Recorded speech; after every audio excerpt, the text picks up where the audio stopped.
falar hoje do Rails 8, porque ano passado a gente comemorou 20 anos, que o Rails estava fazendo 20 anos de idade. O que quer dizer que esse ano a gente pode comemorar que ele pode entrar em qualquer bar do mundo e pedir uma cervejinha, já que em alguns países é 21. E isso para a gente é ótimo, porque a gente tem um framework muito maduro, que tem respostas para a maioria dos problemas de desenvolvimento web, e tem uma comunidade de contribuidores muito ativa, aperfeiçoando essas respostas e criando novas respostas para novos problemas. Todo mundo aqui que tem filhos, sobrinhos, sabem que crianças crescem o tempo todo e, de vez em quando, elas passam por um estirão, que elas crescem muito num período curto de tempo. A transição para o Rails 8 vai ser o estirão do Rails. E o principal motivo disso é que o David quer tornar o Rails o framework de uma pessoa. Ele quer que um único desenvolvedor, usando só o Rails, consiga criar uma aplicação web do zero e colocar em produção. E, para isso, ele, o pessoal da 37 Signals e a gente da comunidade está criando várias gemas novas e várias funcionalidades grandes novas. Só que elas acabaram de sair, elas estão em beta, elas sequer têm código, então é difícil achar informação sobre elas, especialmente se a gente está procurando em português. E essa é a lista do estirão até agora. Ainda pode vir mais coisa aí pela frente. Eu vou focar nessas três, que é o PropShaft, a nova Asset Pipeline do Rails, que foi a apresentação que eu fiz o beta lá na Rails World e a oficial vai ser agora. O Camel, que é uma gema nova que resolve o problema de como fazer deploy do Rails. E o Thruster, que é uma gema que turbina o Puma, que é o servidor de aplicação que quase todo mundo usa. O motivo que eu escolhi essas três é porque as três, direta ou indiretamente, influenciam no tempo entre o seu usuário digitar a URL do seu site e ele ver a página completamente renderizada. E o motivo que isso é importante para mim é que eu sou CTO da FestaLab, que é uma startup brasileira que há 6 anos mantém um monolito Rails em produção e dos 3 milhões de usuários mensais que a gente tem, 90% usam celular, que é mais difícil de otimizar do que desktop. Além disso, essa estrada que o Camel, o PropShaft e o Thruster estão vindo pavimentando é uma estrada que eu conheço bem, que eu sei, porque eu tive que resolver os problemas deles. Eu sei onde estão os buracos, eu sei onde está faltando sinalização. E assim como o Rafael ontem falou que o Shopify faz, a gente também roda Rails Main em produção. Então, a gente está acostumado a pegar código alfa, que não tem documentação, ler, entender e mandar para a produção, que é o caso do PropShaft e do Thruster. Então, nós vamos começar com o primeiro ato dessa saga aí, que é o PropShaft e a nova Asset Pipeline. Para quem não está familiarizado com o termo, Asset Pipeline é um grupo de funcionalidades que, juntas, respondem duas dúvidas do desenvolvimento web, que é como que eu faço minhas páginas carregarem mais rápido e como que eu melhoro a mantenabilidade do meu código. Para a Asset Pipeline original, lá dos idos de 2010, isso era transpilação, que é você pegar código de uma linguagem e converter para outro. Empacotamento, que é você pegar vários arquivos pequenos e juntar em um único arquivo grande. Fingerprinting, menor ideia qual que é a tradução disso para português, que é basicamente mudar o nome do arquivo toda vez que o conteúdo muda. E compressão, que é aplicar várias técnicas para reduzir o tamanho desse arquivo antes de enviar para o seu usuário. E, originalmente, todas essas funcionalidades foram implementadas no Sprockets. E é por isso que, durante muitos anos, Sprockets e Asset Pipeline eram sinônimos, que deixou de ser verdade recentemente. Beleza, mas por que a gente precisa delas? No caso de transpilação, é uma questão 100% de mantenabilidade. Lá nos idos de 2010, foi quando o CSS 2.1 começou a ter adoção completa. Só que ele não tinha import, não tinha variável, não tinha nesting. Ele não tinha nem border radius. Levanta a mão aqui o pessoal velho de casa que usou imagem para simular a borda arredondada. O pessoal do Rails aqui realmente é antigo de casa. Até o CSS 3 não tinha suporte a nesting. E essas são 3 funcionalidades que tornam arquivos CSS muito mais legíveis. Por exemplo, e aí que o SAS entra, porque o SAS tem todas elas. Então, vamos comparar esse arquivo em CSS puro com esse arquivo escrito em SAS. O arquivo em SAS é muito mais estruturado, menos verboso, e as variáveis revelam melhor o que cada valor significa. No mundo de JavaScript, a situação era pior ainda, porque faltava ainda mais de meia década para a gente poder usar ES6. E até o ES5 não tinha adoção completa. E o ES5 é onde apareceu for each, apareceu map, apareceu filter, que é o que coisas de array que a gente usa o tempo todo. Então, não é à toa que a gente queria usar SAS, que a gente queria usar CoffeeScript. São duas linguagens que nenhum navegador interpreta nativamente e que precisam ser transpiladas para outras linguagens. Empacotamento é uma questão de mantenabilidade e desempenho. Eu tenho certeza que ninguém quer trabalhar com arquivo de 6.000 linhas. Todo mundo prefere trabalhar com tanto de arquivinho pequeno, porque é mais fácil achar o seu código e é mais fácil colaborar com outras pessoas. Não existe almoço de graça, tem problema em fazer isso, que é HTTP 1.1 tem limite que ele só pode fazer uma requisição por vez. Então, se você tem 4 arquivos, seu navegador vai estabelecer a conexão, vai pedir um arquivo, o servidor vai achar e vai devolver. E aí o navegador pede o segundo, pede o terceiro, pede o quarto, e aí ele fecha a conexão. Estão vendo isso aí? Isso é latência extra. Vai e volta com o servidor, está fazendo demorar mais para o seu usuário receber seus arquivos. E quando você tem mais de 100 arquivos, o trem fica feio. A gente é desenvolvedor, a gente não é bobo, a gente vai virar e falar assim, abre várias conexões. Perfeito, exceto que o navegador limita 6 a 8. Então, você faz a conta de padeiro e você está vendo que você ainda está indo e voltando várias vezes. Para completar o problema inteiro, navegador não renderiza a página, ele pode receber o HTML, ele não renderiza a página se ele não tiver com CSS ou JavaScript. E, enquanto isso, o pobre coitado do seu usuário está olhando a tela em branco e se perguntando se a internet dele caiu. Então, se a gente empacotar todos os arquivos, a gente evita esse vai e volta e faz sua página mais rápida. Fingerprinting é uma questão 100% de desempenho. Uma regra básica de asset é que você não quer que o navegador faça download de algo que ele já fez download na página anterior e não mudou. E para fazer isso, a gente manda essa header junto com o asset. Ela fala para o navegador, se tem o arquivo no seu cache, não faça download de novo antes de 1 ano. Eu garanto que não mudou. Funciona bem para coisa como logo, que quase nunca muda. Não tão bem para coisa como CSS e JavaScript, que muda o tempo todo. E aí o que a gente faz para resolver isso é que toda vez que o conteúdo do arquivo muda, a gente muda o nome. Mas se a gente for fazer isso na mão, a gente termina com uma monstruosidade dessa.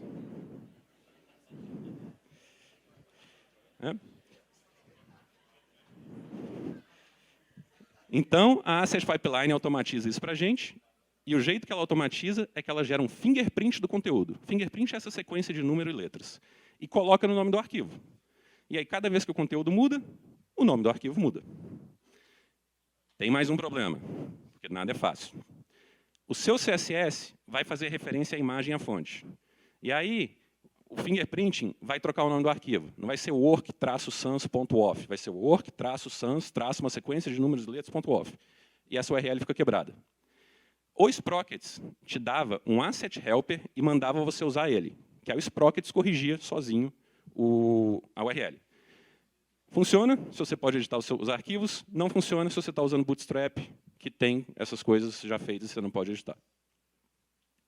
E, por fim, a gente tem compressão, que é 100% uma questão de desempenho. Compressão começa com minificação, que é basicamente pegar um arquivo, remover tudo quanto é quebra de linha, tudo quanto é comentário e tudo que é espaço em branco que não é significativo. E termina com gerar uma versão compactada com o gzip. E aí, a Asset Pipeline, na hora que alguém pede um arquivo CSS, manda a versão compactada do arquivo. Ele pediu .css, a Asset Pipeline manda .css.gzip. Essas duas técnicas juntas conseguem pegar um arquivo de 100K e baixar para 14K. Fenomenal, se vocês lembrarem que no início lá de 2010, 2011, o celular era 3G ruim. Então, essas são as 4 coisas da Asset Pipeline antiga, original. Só que aí, tempo passa, tempo voa, tecnologia avança, e a gente chegou à conclusão que estava na hora de repensar a Asset Pipeline. Para começar, ES6, suporte total, tem anos, todo mundo usa ele, está em navegador dele, ninguém mais precisa de CoffeeScript. Segunda coisa, a gente viu o surgimento de frameworks como Tailwind, que são Utility First. O que isso quer dizer? Se você tem um Bootstrap da vida, o Bootstrap te dá um tanto de classe para componentes prontos, botões, tabelas, etc. Se você precisa de um componente que eles não têm, lá vai você escrever CSS. O Tailwind, não. O Tailwind dá uma lista de classes úteis, daí vem o utility, e espera que você combine eles para gerar o resultado que você quer. Como é que você faz isso? Você cria a sua versão do Form Builder, igual o Rafael fez com o Simple Form, combina com helpers e partials que geram o HTML que você precisa com as classes CSS aplicadas. E aí, você vai montar para a sua empresa um design system completo, em que qualquer programador pode simplesmente chamar um método e ter um componente, um layout, uma página, sem ter que escrever CSS ou sequer saber CSS. Ah, mas eu quero escrever meu próprio CSS. Beleza? Recentemente, a gente tem suporte a nesting no CSS3. Você pode escrever. Então, se a gente não vai escrever CSS, ou a gente vai escrever CSS puro, e a gente não vai escrever tudo direto em ES6, a gente não precisa mais de transpilação. Além disso, chegou o HTTP 2.0. HTTP 2.0 pode fazer até 100 requisições ao mesmo tempo em uma única conexão. E aí, ao invés disso, a gente tem isso, e empacotamento não é mais necessário. Na verdade, você pode argumentar que empacotar é uma péssima ideia, porque se você deixar arquivos separados e você mudar um deles, o navegador só precisa baixar um arquivo pequenininho. Fingerprinting continua, está mais difícil do que era, por causa da ascensão das SPA. E o motivo disso é que as SPAs, em arquivos JavaScript, começaram a referenciar assets.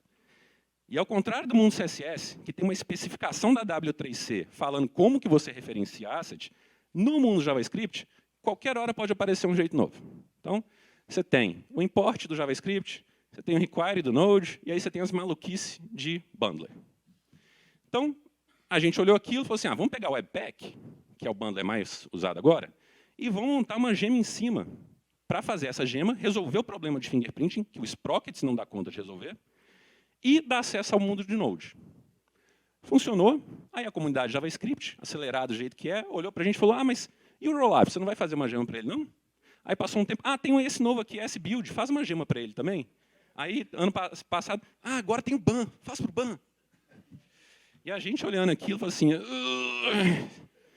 esse negócio de uma gema por bundler não vai dar certo. Então, fingerprinting continua, a gente tem que melhorar o jeito que ele é feito.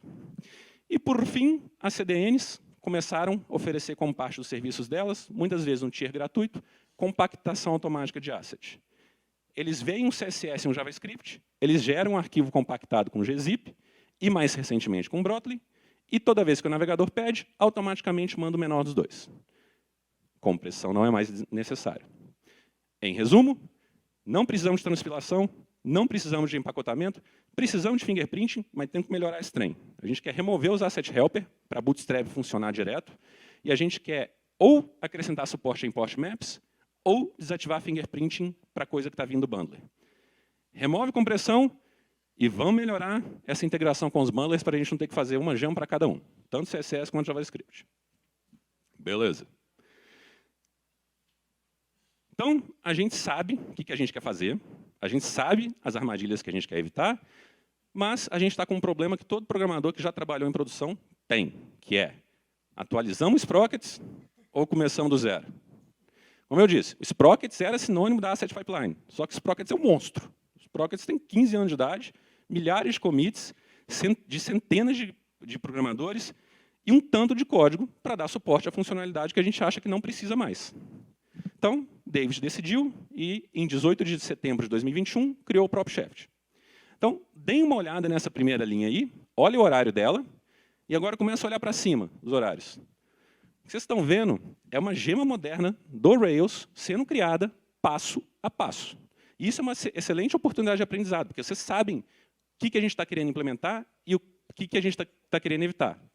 Então, se vocês lerem as mensagens e lerem o código, vocês vão ver as decisões de implementação à medida que elas são tomadas e vão entender por que elas estão sendo tomadas.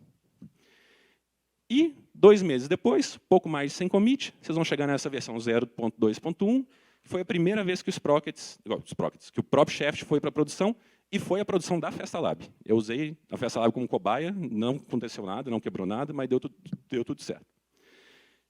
Isso é o tanto que o PropSheft tira vantagem de avanço de tecnologia, para simplificar as coisas. Não, ao contrário da Rails hoje, eu não tenho tempo de passar o código inteiro aqui, mas quem tiver interesse, vocês começam aqui.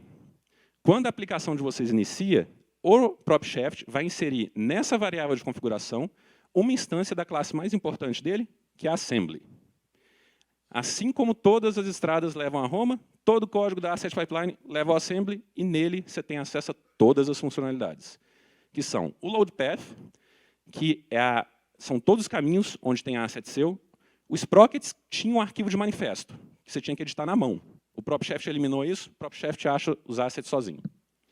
Os resolvers, que acham um asset específico dentro do caminho. Em produção é o estático, porque os assets não mudam.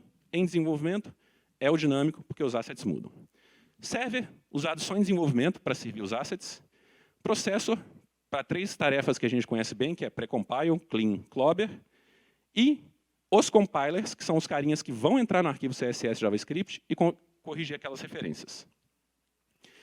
Com essas funcionalidades, a gente conseguiu fazer tudo aquilo que eu falei. Então, Asset Helpers, a gente foi lá no compiler CSS, e esse é um regex medonho, a gente foi lá no compiler CSS, ensinou ele a detectar todas as maneiras que um asset pode ser referenciado e como corrigir. E vocês estão vendo que não é pouco, né? Ou pelos arquivos de teste. E os Asset Helpers morreram. Então, agora, bota Bootstrap, corrige uma configuraçãozinha dele e ele funciona. E a gente não precisa de gema dedicada para framework CSS. Fingerprinting em JavaScript. A gente ensinou o PropSheft como detectar que já tem um fingerprinting e não modificar. E para quem não está usando Bundler, a gente acrescentou suporte a Import Maps, que é basicamente um dicionário que a chave é o nome do módulo no seu arquivo JavaScript e o valor é onde que fica. E a integração com os bundlers modernos foi feita através de 2 gemas universais. A JS Bundling Rails, para ES Build Webpack, e a CSS Bundling Rails, para Post, Dart e algumas outras coisas. A integração delas com o PropSheft é feita trocando o comando que você roda. Não é Rails Server mais, é bindev. Bindev, ele inicia o Puma e inicia também um processo especial dos bundlers que vigiam os arquivos fontes e na hora que um arquivo fonte é modificado, gera um arquivo final novo e bota no diretório builds. E o PropSheft vigia o diretório builds e na hora que vê um arquivo novo, passa a servir ele. E qual que é o resultado dessa epopeia toda para os nossos projetos? Aí eu pergunto, vocês querem usar bundler? Se vocês estiverem perguntando isso hoje e falarem, não, eu não quero usar bundler, a Asset Pipeline de vocês vai ser o Sprockets e o Import Maps. Se vocês quiserem usar bundler, vai ser o Sprockets e as gemas universais. Quando o PropSheft sair, vocês simplesmente vão trocar o Sprockets pelo PropSheft. Ou, se vocês gostarem de viver perigosamente e confiarem que eu não vou fazer bobagem com o PropSheft antes do release, vocês podem usar ele agora já. Porque FestaLab usa, 37 Signals usa, outros projetos também usam.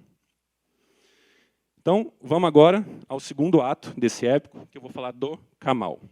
E essa é a parte da apresentação que eu acho que vai ter mais gente me olhando torto, porque eu vou falar que não vale mais a pena usar Heroku ou qualquer tipo de serviço de Platform as a Service agora que a gente tem o Kamal. E eu acho isso porque essa ia ser a minha reação, porque durante os primeiros 3 anos de vida da FestaLab, eu era fãzaço do Heroku, e se alguém me falasse um trem desse, eu ia falar, meu amigo, eu sou programador, eu tenho que focar no produto, não resolver problema de infra.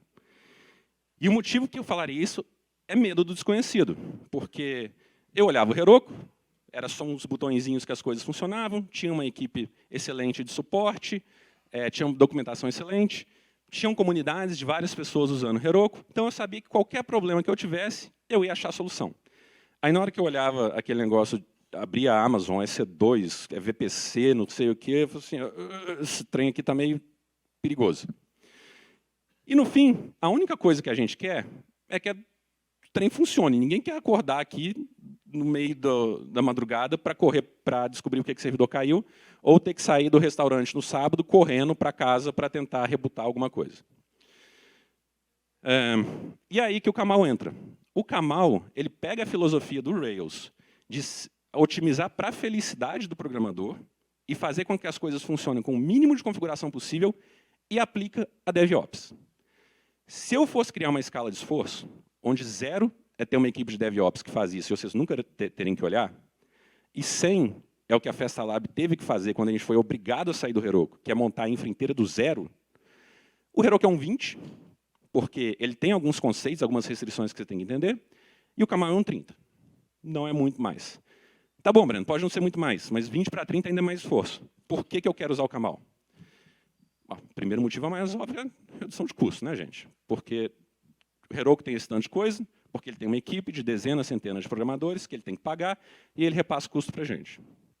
Então, eu montei uma tabelinha de comparação entre o Heroku, 2 concorrentes direto dele, 2 clouds tradicionais e 2 clouds conhecidas por serem baratas. No menor plano aceitável para produção, o Heroku parece que não faz muito feio. O problema é que os 2 CPUs que você tem no Heroku são compartilhados. Então, o desempenho deles é pior do que qualquer um desses concorrentes. E, além disso, 1 GB de RAM. 2 processadores, Puma com QRCID 2, cada processo pode usar só 512 MB de RAM. E aí alguém vira para você e fala, isso é bom, te ensina como gerenciar a memória, como criar um app que escala horizontalmente? Não, não. A única coisa que esse trem faz é obrigar você a desperdiçar horas tentando otimizar seu app, quando você podia pagar alguns dólares a mais e resolver o problema. Ou seja, você está resolvendo um problema de infra causado pelo Heroku, ao invés de trabalhar no seu produto. Esse 500 MB não é erro. Isso não é giga, isso é mega. Eu vou voltar mais para frente porque esse trem é um problema. A única coisa que o Heroku tem de bom mesmo é que ele não cobra transferência de dados. Então, a menos que seu app seja gigante, e eles não aconteceu com a gente, você não paga nada por isso. Render e Fly são indicadores melhores do que você pagaria por performance decente, só fiquem atentos a preços estranhamente altos. No caso das clouds tradicionais, o Google consegue ser 30% mais barato que a Amazon, porque o Google te dá desconto automático de 20% se você tiver um servidor durante o mês inteiro, ao contrário da Amazon, que é um contrato de 1 ano. Além disso, o Google tem uma composição melhor de servidores. Se 1 GB é pouco, 4 GB é demais, e a Amazon está obrigando a gente a pagar por memória que a gente não precisa. E aí, o pessoal barato, é realmente barato, e a Hetzner deixa todo mundo na lanterninha. Nas máquinas maiores, que são as máquinas que a Festa Lab usa, é que você começa a ver a diferença, o tanto que o Heroku é caro. O Google continua mais barato que a Amazon e a Hetzner já está começando a passar o pessoal de retardatário.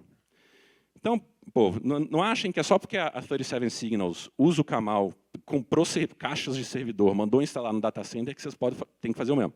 Vou pegar até a Amazon, que é uma das clouds mais caras que tem, vocês vão conseguir servidor melhor por preços menores. E aí o app de vocês vai ficar mais rápido e vocês podem passar menos tempo focado em performance e mais tempo melhorando o produto. O segundo problema, a segunda vantagem é redução de latência. Por quê? O Heroku só tem nos Estados Unidos. E a Amazon e Google tem no Brasil. Para comparar, fui lá na Amazon, que é a cloud que o Heroku funciona em cima, no data center da Costa Leste, criei uma instância EC2 com Nginx e fiz um teste de latência. Aqui do Brasil, São Paulo, 266 milissegundos para ir e voltar. Repeti o teste no servidor de São Paulo, instantâneo. E os estados em volta, tipo Minas e Rio de Janeiro, 10, 20 milissegundos. Na experiência da Festa Lab, isso é 75% dos nossos clientes, que têm acesso instantâneo aos nossos servidores. Diferença bem grande, né? Isso dito, esse gráfico é deturpado porque navegar não é simplesmente ir e voltar no servidor. Tem o tempo para gerar resposta, tem tempo para renderizar, tem várias outras coisas. Então, qual que é o impacto real de você largar seus servidores nos Estados Unidos? Para quem nunca viu, isso é o Core Web Vitals, que foi criado pela equipe do Chrome para medir o desempenho de uma página. Das 6 métricas que a gente está vendo aí, os 250 milissegundos vão impactar em 3 delas, começando com Time to First Byte, que é o tempo para chegar no navegador, o primeiro byte da resposta do servidor, FCP, que é o tempo para aparecer qualquer coisa na página, ela está branca, aparecer algum texto, e LCP, que é o tempo até aparecer a coisa mais significativa na página, uma imagem grande, um vídeo ou um bloco grande de texto. E se vocês olharem os valores da Festa Lab, 250 milissegundos a mais ia empurrar a gente para a zona amarela. E por que isso é ruim? Porque esse post do blog do Google diz que O Core Web Vitals é um dos, de mobile, não de desktop, de mobile, é um dos sinais que determina a posição no Google Search. Zona amarela significa que você falhou, sua posição vai cair. E aí você tem que parar para otimizar seu app, ou seja, resolver problema de infra causada pelo Heroku, ao invés de melhorar seu app.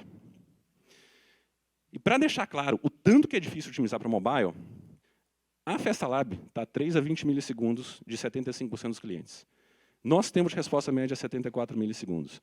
A gente escovou o nosso arquivo CSS até onde dava, e ele tem 14K. A gente não é uma SPA. A gente usa Hotwired e a gente manda o HTML pronto. Então, a gente vira para o navegador e fala, ignora o JavaScript e começa a renderizar esse trem assim que o CSS chegar. E a gente tem um Cloudflare na frente, otimizando o que é possível. E, como os celulares têm hardware modesto, a internet aqui não é grande coisa, a gente está um round trip dos Estados Unidos de falhar no Core Web Vitals. O terceiro e última vantagem é maior customização. Lembram do 500 MB? O Heroku espera que todos os build packs do Docker, todos os packages do Ubuntu, todas as gemas, todos os assets, todo o código da sua aplicação caiba em 500 MB. Não, Breno, mas parece ok. Se você tem um monolito que atende 3 marcas, precisa do Chrome para automação, precisa de múltiplas bibliotecas de edição de PDF para gerar arquivo que vai para a gráfica, precisa de biblioteca de imagem, precisa de biblioteca de vídeo. Não, não é. Chegou num ponto que a gente estava escrevendo script que se injetava no meio do processo de build do Heroku para apagar coisa que o Heroku largava para trás. Ou seja, resolvendo o problema de infra que o Heroku causou, ao invés de melhorar o produto. Então, a lição aqui é que o Heroku, à primeira vista, no primeiro esforço, parece mais fácil. Se vocês não seguirem 100% à risca o que eles esperam, vocês vão ver que é melhor usar o Camel. Beleza. Como é que a gente monta uma infra?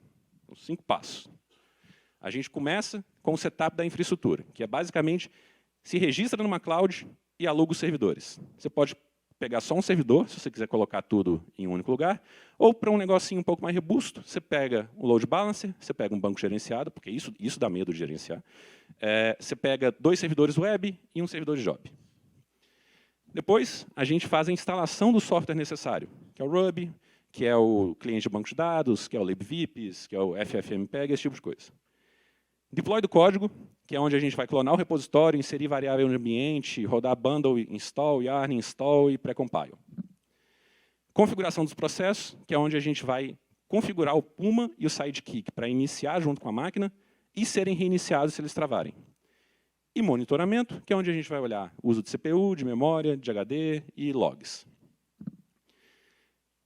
Antes de eu começar a mostrar o processo do Camel, vamos deixar claro 3 coisas. Eu vou começar a falar VM daqui para frente. Significa Virtual Machine. Vocês pensam nisso, uma máquina virtual que tem acesso a uma parte dos processadores, memória e disco de uma máquina real.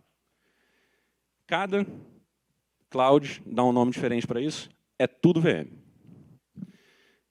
Quem está fazendo um trabalho pesado não é o Camel, é o Docker. O Camel é uma geminha super pequenininha, tem alguns comandos só de terminal, algum arquivo de configuração e acabou. E aí você pergunta, Breno, eu tenho que ter experiência com Docker? Não. Eu sabia nada de Docker quando eu comecei a investigar o Camel. Só usando a configuração padrão dele, eu já consegui fazer deploy.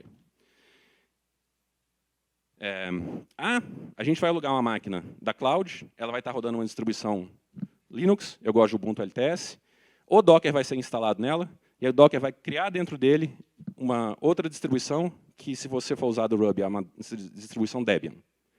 E se você parar para pensar, o Ruby também tem uma VM. Então, seu código roda dentro de uma VM, que roda dentro de uma VM, roda dentro de uma VM. Então, a VM é o cubo. Praticamente uma matrosca, aquelas bonequinhas russas.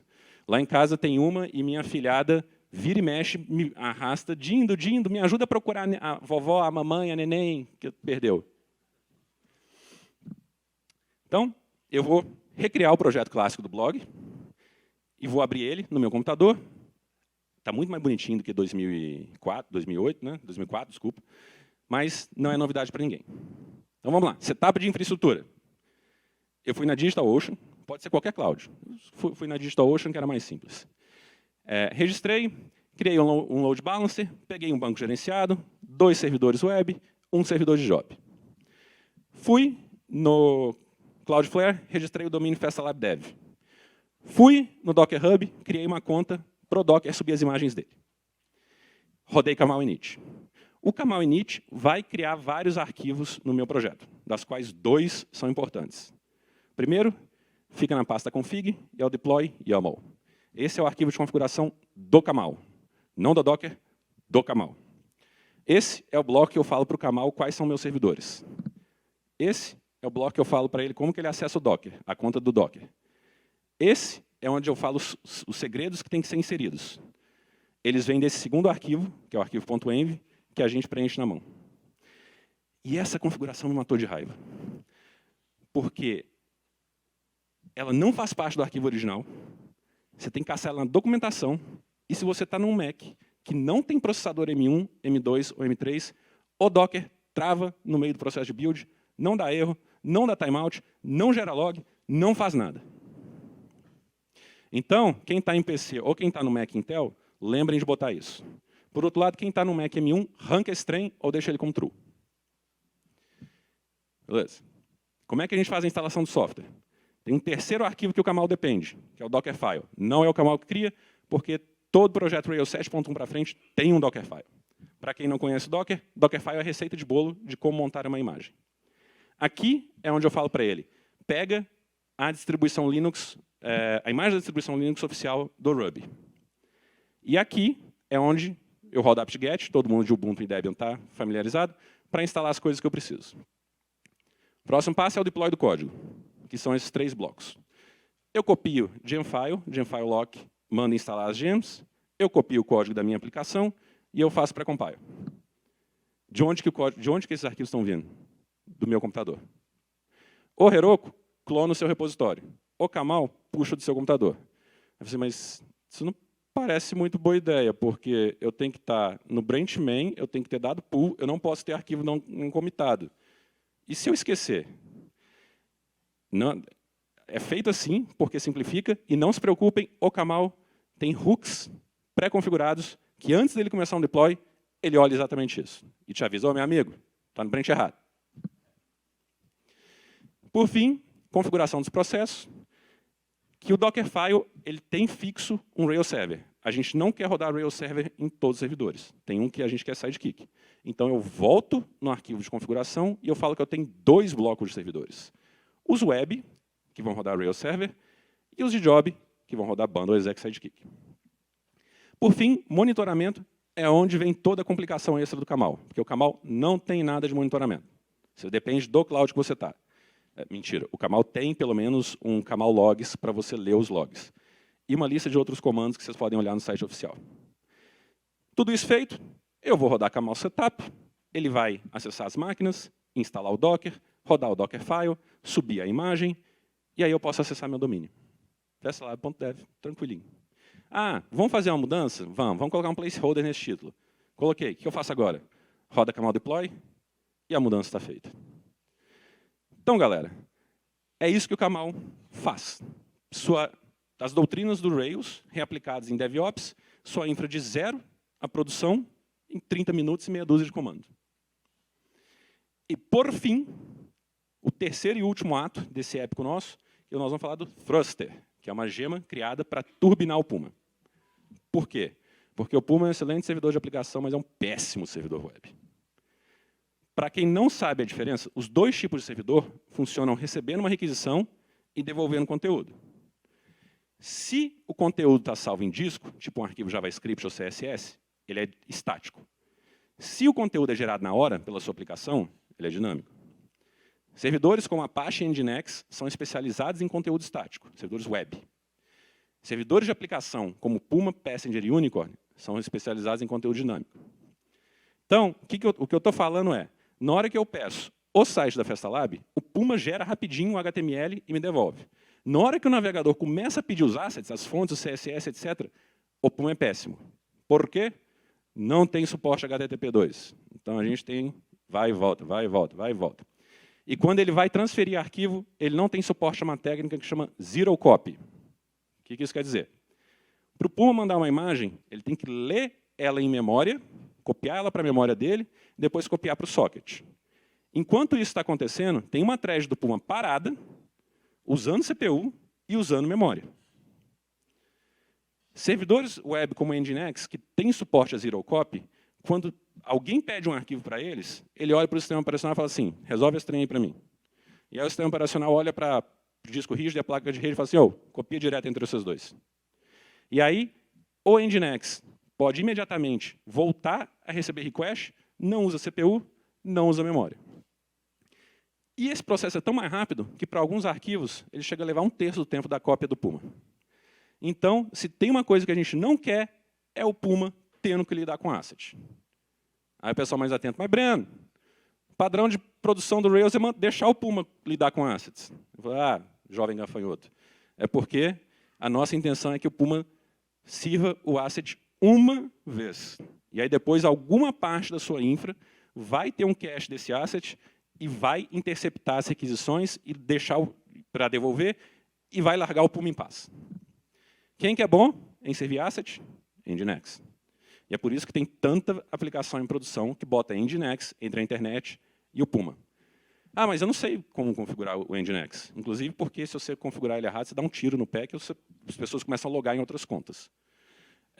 Ou eu estou no Heroku, eu não consigo usar Nginx. Usa uma CDN que atua também como proxy reverso, tipo Cloudflare. Problema resolvido?